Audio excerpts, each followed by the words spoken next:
السلام علیکم، کراچی سے ڈاکٹر سلطان رضا۔ آج کا ٹاپک ایڈینائڈ، ناک کے غدود اور نکسیر۔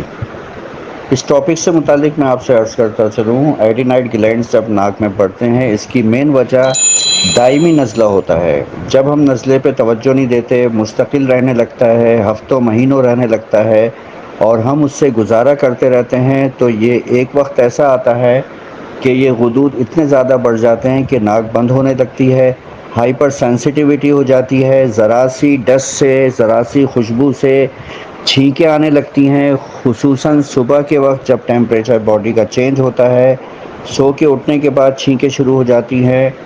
ایسے میں جب چیک کیا جائے تو پتہ چلتا ہے کہ اس کو ایڈینائڈ گلینڈز کی پرابلم ہے، اور اس تکلیف کے لیے مریض کو ٹھنڈی کھٹی چیزوں کا پرہیز کرانا چاہیے اور اس کے ساتھ دوا کا استعمال کرنا چاہیے۔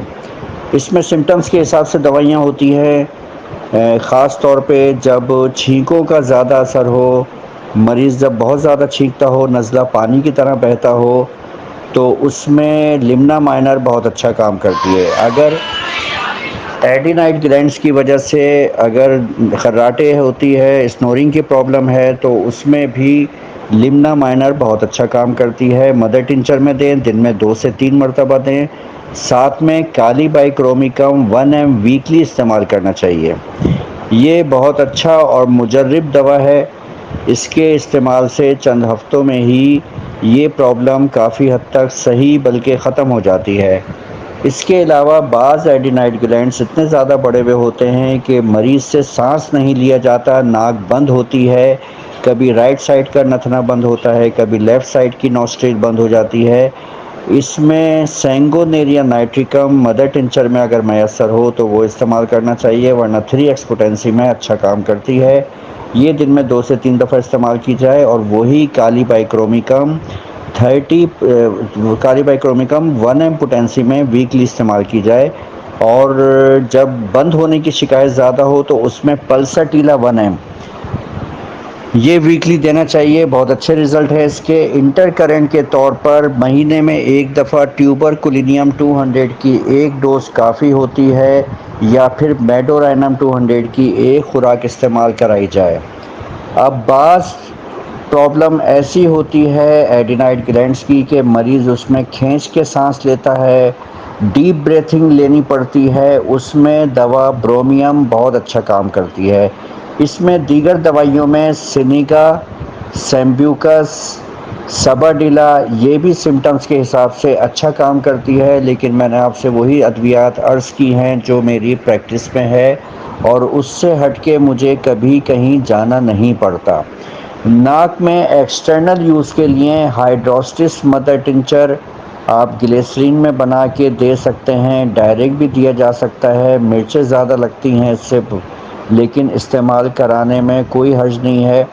چاہے آپ اس کو ڈائلیوٹ کر کے دیں ڈسٹل واٹر میں، یا ڈائریکٹ دے دیں۔ یہ 3 دوائیاں اچھا استعمال ہوتی ہیں اس میں: تھوجا مدر ٹنچر، لمنا مائنر مدر ٹنچر اور ہائیڈروسٹس مدر ٹنچر۔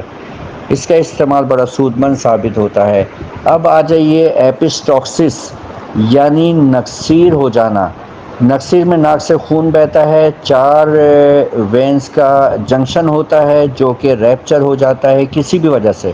اگر چوٹ لگنے کی وجہ سے ہے تو اس میں آرنیکا دی جاتی ہے، اور اگر کسی اور وجہ سے ہے، موسم گرما میں ہے، سخت گرمی میں جانے کی وجہ سے ہے، تو اس میں عام طور پہ بیلاڈونا، گلونائن دوائیاں ہیں۔ اور اگر گرمی کی وجہ سے نہیں ہے، صرف موسم کی گرم موسم میں ہے، دھوپ کی گرمی میں جانے سے نہیں ہے یہ پرابلم، عام طور پہ یہ جینیٹک بھی ہوتی ہے، اور اکثر بچوں اور بڑوں میں یہ پرابلم اکثر رہتی ہے نکسیر ہونے کی۔ اس میں بہترین دوا جو میں اپنی پریکٹس میں استعمال کرتا ہوں وہ ہے وائپرا۔ وائپرا دوا 30 پوٹینسی میں دینے سے نکسیر کی دیرینہ پرابلم بہت کم عرصے میں اچھی ہو جاتی ہے۔ ویسے اس میں دوائیاں برائیونیا بھی ہوتی ہے، خاص طور پہ خواتین میں اگر مینسز رک جانے کی وجہ سے نکسیر ہو جائے، اس میں برائیونیا بہت اچھا کام کرتی ہے۔ دیگر دوائیاں بھی اس میں شامل ہے، ملیفولیم، ٹریلیم پینٹ بھی بعض ڈاکٹر صاحبان اس کو استعمال کراتے ہیں، لیکن میری پریکٹس میں 80% کیسز وائپرا سے صحیح ہو جاتے ہیں۔ اب میں آپ سے اجازت چاہوں گا، ڈاکٹر سلطان رضا فرام کراچی۔